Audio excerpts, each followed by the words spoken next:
Atos dos Apóstolos 18, 9 e 10.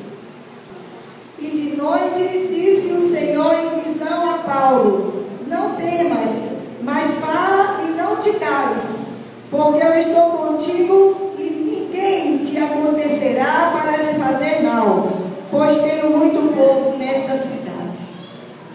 Aleluia. Irmãos, nós sabemos que não é fácil pregar o Evangelho, mas quando nós temos a certeza que o Senhor é conosco, nada nos detém. Glória a Deus. Louvado seja o nome do Senhor. Eu tenho fome e sede de ganhar almas para o meu Senhor. Eu passei 30 dias na Itália fazendo a obra do Senhor e almas se renderam aos pés do Senhor. Depois o Senhor me levou até a França, onde eu fiquei mais 10 dias e almas se renderam aos pés do Senhor. Eu estive na França num lugar, numa cidade onde não existe uma igreja evangélica sequer. E até as igrejas católicas ficam fechadas porque não tem padre. Aleluia. Mas o Senhor me levou ali com um propósito. E quando o Senhor está no negócio, né, Ele abre porta onde não tem, Ele traz à existência o que não existe como se fosse. E aquelas pessoas duras de coração, aquela terra seca. E na casa desta pessoa onde eu fiquei esses 10 dias, o Senhor botou em nosso coração para convidar a vizinhança, para orarmos, sei lá, para conversar.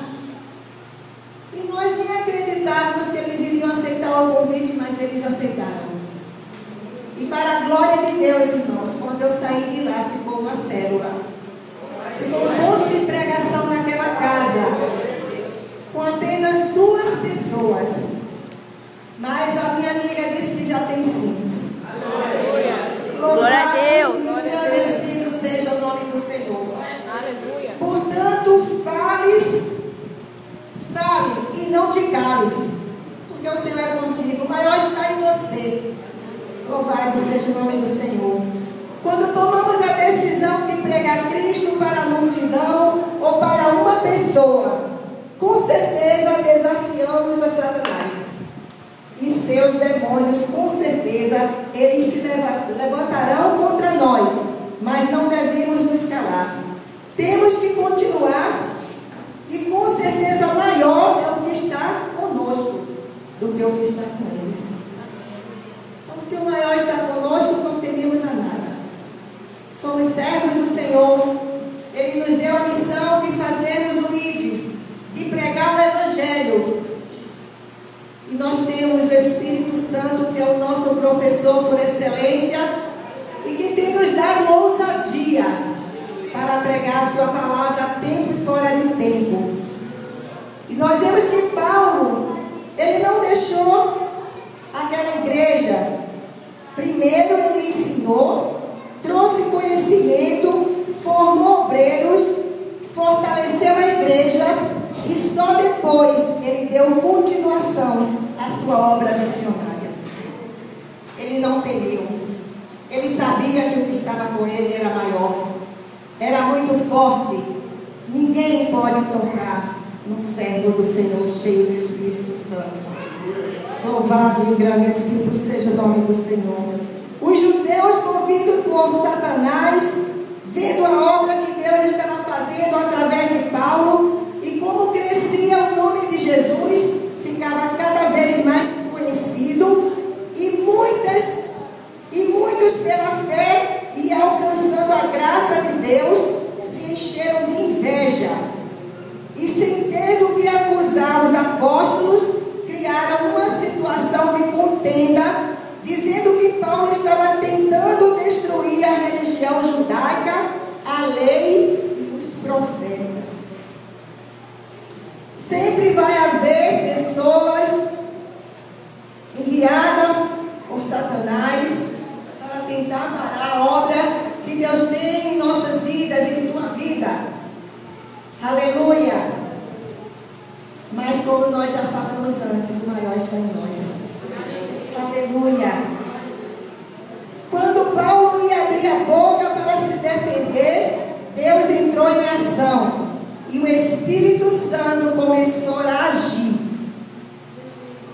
Jesus estava presente. Aleluia. A presença do Senhor Jesus, o agir do Espírito Santo, a ação de Deus destrói, humilha, envergonha o diabo. Paulo era um homem movido pelo Espírito Santo, cheio de sabedoria do alto e tinha um conhecimento tremendo da palavra. As pessoas ficavam hipnotizadas diante do que ouviam. Paulo tinha intimidade com Deus. O servo do Senhor, ele tem intimidade com Deus. Você precisa conhecer aquele de que você está falando. Aleluia. Uma certa vez eu estava falando de Jesus para uma pessoa, e essa pessoa falou para mim que o que irritava ela era a minha convicção. Aleluia. Louvado seja o nome do Senhor. É a tua convicção. Aleluia. Que incomoda o inferno. Mas como eu vou falar de alguém se eu não conheço, se eu não tenho intimidade, se eu não tenho convicção do que eu estou falando? É necessário que nós tenhamos intimidade com o nosso Deus, intimidade com a palavra do Senhor e também sermos cheios do Espírito Santo. Aleluia. Irmãos, eu sei que esta igreja é uma igreja missionária. E eu quero falar para os irmãos de alguns países que ainda não ouviram falar de Jesus. Ainda não foram evangelizados. Eu trouxe umas transparências, porque o pastor havia me falado que tinha um retroprojetor. Eu nem lembrava disso, mas ele falou, então eu trouxe. Mas não tem. Então, louvado seja Deus. As transparências eu mostrar para os irmãos as bandeiras desses 62 países. Mas nós vamos aqui continuar com o estudo que o Senhor botou em nosso coração no aniversário desta igreja.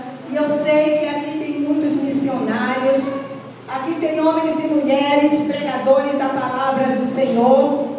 Aleluia, porque o ID não é só para mim, não é só para o pastor. O ID é para todos. Jesus falou, ide e pregai o evangelho a toda criatura. Ele não falou, se você puder. O ID é para o pastor, para o missionário, não, para todos. Todos nós. E nós vemos aqui que o mundo está clamando por socorro. Milhões têm morrido sem salvação. As pessoas sequer têm ouvido falar sobre Jesus Cristo. Muitos jovens, crianças e adultos têm morrido ao redor do mundo sem conhecer uma vida nova em Cristo e sem nascer de novo. O caos tem se instalado ao redor do mundo. Diante desses fatos, quero lhe dizer que a culpa disso tudo é da igreja. O tempo passou e mais de 2000 anos depois que o Senhor Jesus esteve aqui na terra e nos deu o direito da salvação e da vida eterna, muitos têm padecido. A humanidade pecou como sempre fez e se esqueceu do próximo, deixando assim de lado a palavra de Deus. Com isso, os povos foram se afastando uns dos outros, até que os fatos ocorridos caíssem em total esquecimento em determinadas nações. O estudo proposto a seguir é sobre um grupo de países onde o esquecimento se tornou total e hoje não se conhece mais o nome de Jesus. Quero falar a você sobre a famosa janela 10x40, onde todos os que amam missões e, acima de tudo, a obra de Deus, devem conhecer. O que é a janela 10x40? A janela 10x40 é um grupo de povos não alcançados pelo Evangelho espaço comparado a uma janela retangular, indo desde o ocidente da África até o oeste da Ásia, o que equivale aos 10 e 40 graus da linha do Equador.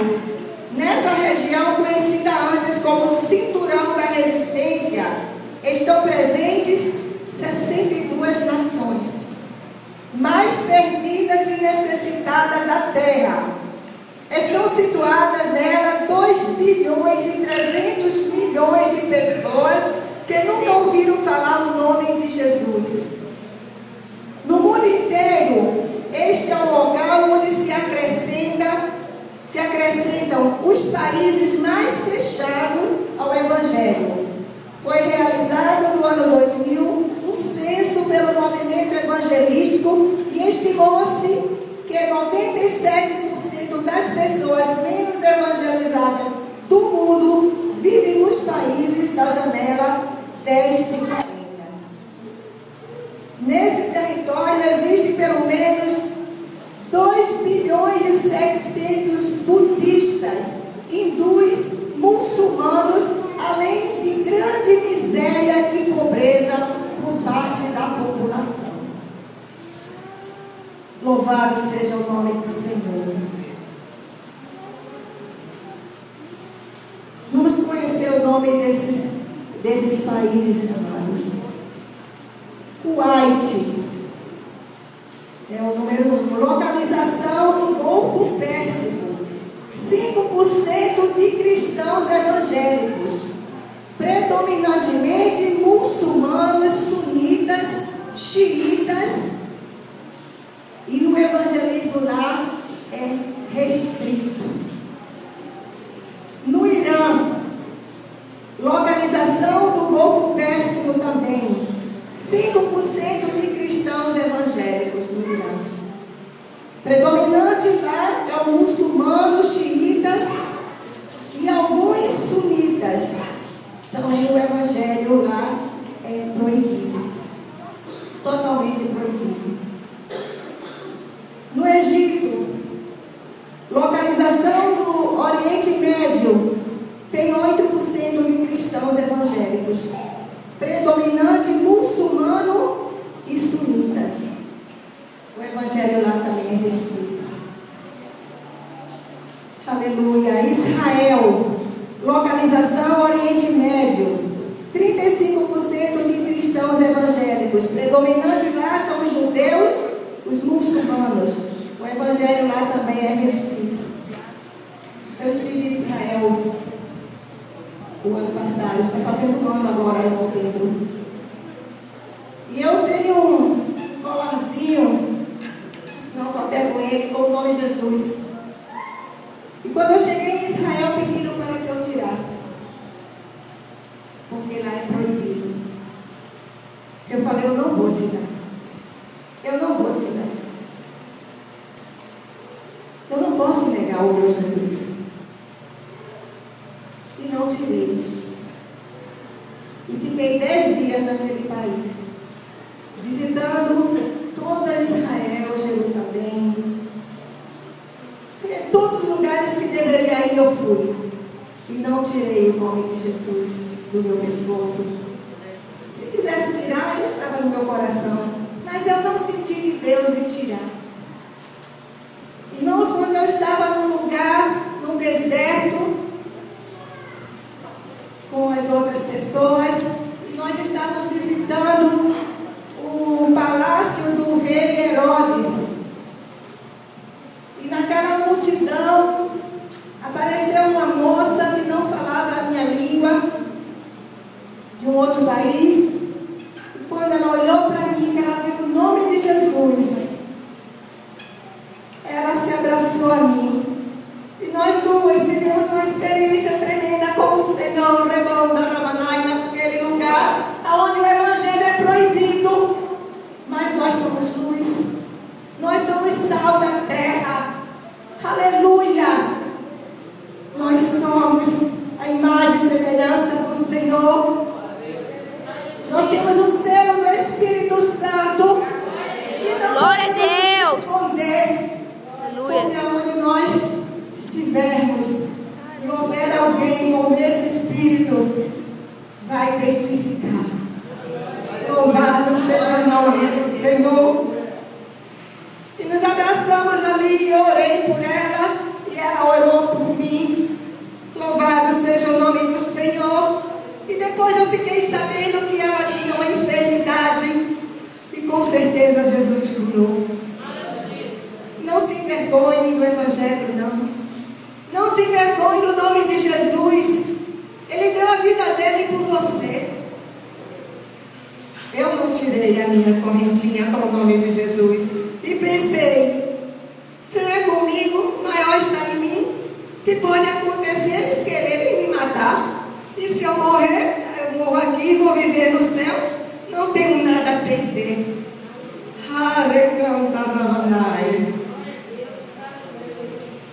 Brunei, irmãos, localizado no sudoeste da Ásia. Lá existe 6% de cristãos evangélicos. Quem predomina lá também são os muçulmanos e os budistas. A Líbia, localizado no monte da África, tem só 1% de cristãos evangélicos. Nós somos privilegiados verdadeiramente. Temos liberdade de glorificar o nome do Senhor. Temos uma igreja desta maravilhosa, com as portas abertas, para você vir aqui buscar o teu Deus, adorar o Senhor, na beleza da tua santidade. Temos liberdade de pregar o Evangelho, de falar para as pessoas, e muitas vezes ficamos calados. Aleluia. Temos a Somália, que fica localizado no leste da África, onde também só existe 1% de cristãos evangélicos. Quem predomina lá são os muçulmanos. Bangladesh, localizado na Ásia Central, existe 2% de evangélicos. Tem o Burkina Faso, localizado no oeste da África, existe 3% de evangélicos. Os que estão localizados no leste da Ásia, 1% de evangélicos. Lá quem predomina são os ortodoxos russos e os muçulmanos. O Taquistão, localizado no leste asiático, também existe 1% de cristão.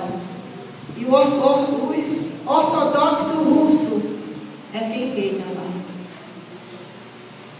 O Líbano, localizado no Oriente Médio, tem 4% de cristãos evangélicos.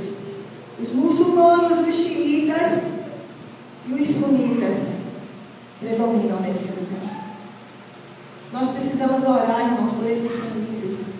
Eu não sei se vai dar tempo falar todos os países.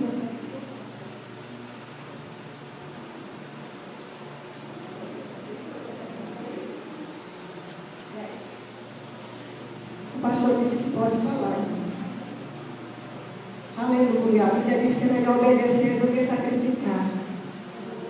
É verdade? Então, tudo com ordem e decência. E debaixo da bênção do Senhor, né? Que esta glória a Deus. Não acrescenta aleluia. Aleluia. Também temos o Paquistão, que se encontra no oeste da Ásia, onde tem 5% de cristãos. A Índia, na Ásia Central, 1%. Lá quem predomina são os hindus e os muçulmanos. Nós vemos aqui que os muçulmanos estão em todos, né, irmãos? Vamos orar por esses países, para que Deus possa estar levantando missionários, homens e mulheres comprometidos com a palavra do Senhor, com a santificação, homens e mulheres cheios do Espírito Santo, para ir até esses lugares levar a palavra do Senhor. Butão, localizado na Ásia Central, existe 3% de cristãos. Mali, localizado no oeste da África, 9% de cristãos. Temos Nepal, irmãos, localizado na Ásia Central. Lá existe 5% de cristãos evangélicos. A China, no leste da Ásia, 4% de cristãos. Catar, localizado no Golfo Pérsico, 0% de cristãos. 0%. Isto quer dizer que ninguém nunca ouviu falar do Evangelho. Omã, localizado no Golfo Pérsico, 1%. Nigéria, no oeste da África, 17% de cristãos. Mauritânia, localizado na África do Norte, 0% de cristãos. Aleluia. Na Arábia Saudita, localizado no Golfo Pérsico também, lá tem 7%. Papai ligou para ela. Os muçulmanos e os sunitas, eles predominam. O Azerbaijão, localizado no leste da Ásia, tem 3% de cristãos evangélicos. No Emirado Árabes Unidos, localizado no Golfo Pérsico, 7% de cristãos. Djibouti, localizado no leste da África, existe 3% de cristãos. Turquemenistão, localizado no leste da Ásia também, existe 1% de cristãos. Cazaquistão, localizado no leste da Ásia, 4% de